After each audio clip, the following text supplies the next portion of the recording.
যিটো আজি ৰাজ্যৰ ৫টাকৈ লোকসভা সমষ্টিত আজি নিৰ্বাচন অনুষ্ঠিত হৈছে আৰু ভোটদান ইতিমধ্যে আৰম্ভ হৈছে ৭ বাজি গৈছে। এই মুহূৰ্তত মই আছোঁ সংসদীয় যি শোণিতপুৰ সংসদীয় সমষ্টিৰ অন্তৰ্গত গহপুৰ মহকুমাৰ ছয়দাৰ মহাবিদ্যালয়ত স্থাপন কৰা যিটো মডেল যিটো ভোট কেন্দ্ৰ আদৰ্শ ভোট কেন্দ্ৰ সেই তাত উপস্থিত আছোঁ। ইতিমধ্যে পুৱাৰে পৰা ইয়াত ভোটাৰসকল আহি উপস্থিত হৈছেহি আৰু লানি নিচিগা ভিৰ দেখা পোৱা গৈছে। আৰু এই যিটো ভোট কেন্দ্ৰ এই ভোট কেন্দ্ৰটো সম্পূৰ্ণৰূপে মহিলাসকলৰ দ্বাৰা পৰিচালিত হৈছে। কেমেৰা সঁজুলি নিবিড় আছে পৰিৱেশটো দেখাব। আৰু ইতিমধ্যে ৭ বাজি গৈছে আৰু ইতিমধ্যে ভোটদান প্ৰক্ৰিয়া সেয়া আৰম্ভ হৈছে। আৰু এয়া হৈছে গহপুৰৰ ছয়দাৰ মহাবিদ্যালয়ত যিটো ভোট কেন্দ্ৰ তাৰ পৰিৱেশ দেখাইছোঁ আমি। আৰু এই যিটো ভোট কেন্দ্ৰ মডেল ভোট কেন্দ্ৰ হিচাপে তেওঁলোকে বিবেচনা কৰিছে আৰু সম্পূৰ্ণ মহিলাৰ দ্বাৰা এই যিটো ভোট কেন্দ্ৰ মহিলাৰ দ্বাৰা পৰিচালিত হৈছে। আৰু পুৱাৰে পৰা আমি দেখুৱাইছোঁ ইতিমধ্যে ভোটাৰসকল আহি উপস্থিত হৈছেহি।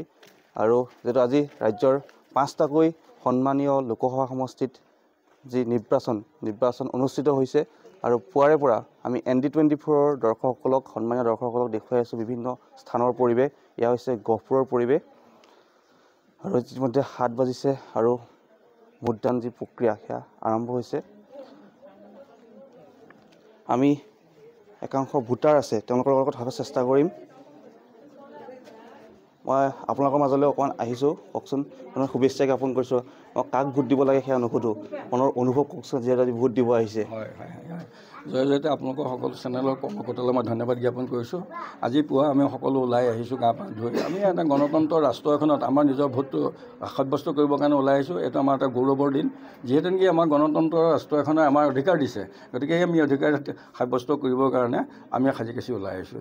এইবাৰ মূল কি ইছ্যুত আপোনালোকে ভোট দিবলৈ ওলাই আহিছে, কি স্বাৰ্থত ভোট দিব? নাই, আমাৰ স্বাৰ্থতে এটাই হৈছে যে সংবিধানখন ৰক্ষা কৰিব লাগে, ভাৰতৰ সংবিধানখন যাতে অটুট থাকক।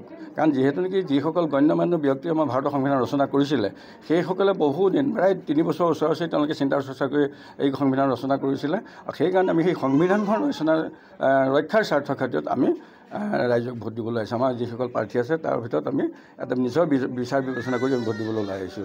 সংবিধানৰ স্বাৰ্থত সংবিধানৰ অটুট ৰখাৰ স্বাৰ্থত তেওঁলোক ভোট দিব ওলাই আহিছে। আৰু আছে ভোটাৰ আছে, আমি কিছু অকণমান আগলৈ যাম। দাদা মই আপোনাৰ ওচৰলৈ আহিছোঁ, আপোনাৰ শুভেচ্ছা জ্ঞাপন কৰিছোঁ। কাক ভোট দিবলৈ আমি ক'ব নালাগে, কিহৰ স্বাৰ্থত ওলাই আহিছে আৰু আপোনাৰ কি ক'ব? নাই, ৰাতিপুৱাই আমি শাৰী পাতি সকলোৱে ভোট দিবলৈ ওলাই আহিছোঁ। ইয়াত মেইনলি আমি গণতন্ত্ৰৰ যোনটো ভোট সাব্যস্ত কৰিব লাগে, মতদান কৰিব লাগে, সেইটোৰ ওপৰত আমি যোগ্য প্ৰাৰ্থীক ভোট দিবলৈ আহিছোঁ। সমূহ ৰাইজে আজি ভাৰতবৰ্ষৰ যিকোনো উত্থান পথন চবেই চাই আছে। আমি ৰাইজৰ উন্নতিৰ হকে যি কেণ্ডিডেটে কাম কৰিব সেইটোক আমি মতদান কৰিম। ইয়াত মুখ্যতঃ আছে কমিউনিকেশ্যন, শিক্ষা, স্বাস্থ্য আৰু জনসাধাৰণ সুৰক্ষাৰ বাবে যিবিলাক প্ৰাৰ্থীয়ে যিবিলাক নেতাই কাম কৰিব এওঁলোককে আমি মত সাব্যস্ত কৰিব। নিশ্চয় ধন্যবাদ জ্ঞাপন কৰিলোঁ। মই পুনৰ দেখুৱাইছোঁ এয়া গহপুৰৰ ছয়দাৰ মহাবিদ্যালয়ৰ এটা ভোট কেন্দ্ৰৰ পৰিৱেশ। আৰু এই যিটো ভোট কেন্দ্ৰ এই ভোট কেন্দ্ৰত আচলতে মহিলাসকলৰ দ্বাৰা পৰিচালিত, সম্পূৰ্ণ মহিলাৰ দ্বাৰা পৰিচালিত আৰু এটা আদৰ্শ ভোট কেন্দ্ৰ। আৰু পুৱাৰে পৰা ইতিমধ্যে লানি নিচিগা ভিৰ দেখা পোৱা গৈছে। আৰু যিটো আজি ৰাজ্যৰ 5টাকৈ লোকসভা সমষ্টিত যি ভোটগ্ৰহণ সেই ভোটগ্ৰহণ ইতিমধ্যে আৰম্ভ হৈছে। আৰু গহপুৰতো ইতিমধ্যে এই যিটো ভোট কেন্দ্ৰত ইতিমধ্যে আৰম্ভ হৈছে। আৰু ভোটাৰসকলক আকৰ্ষিতৰ বাবে বিভিন্ন পদক্ষেপ গ্ৰহণ কৰা হৈছে। এটা ফটো পইণ্ট তেওঁলোকে নিৰ্মাণ কৰিছে যাতে ভোটাৰসকল আকৰ্ষিত হয়।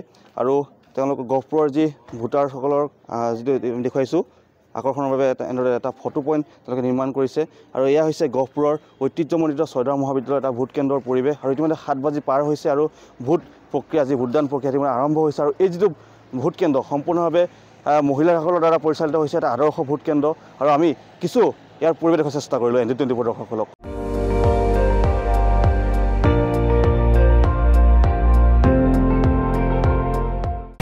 আপুনি চাই আছে ND24, সৰ্বশ্ৰেষ্ঠ নহয় সৰ্বোত্তমৰ দৌৰ।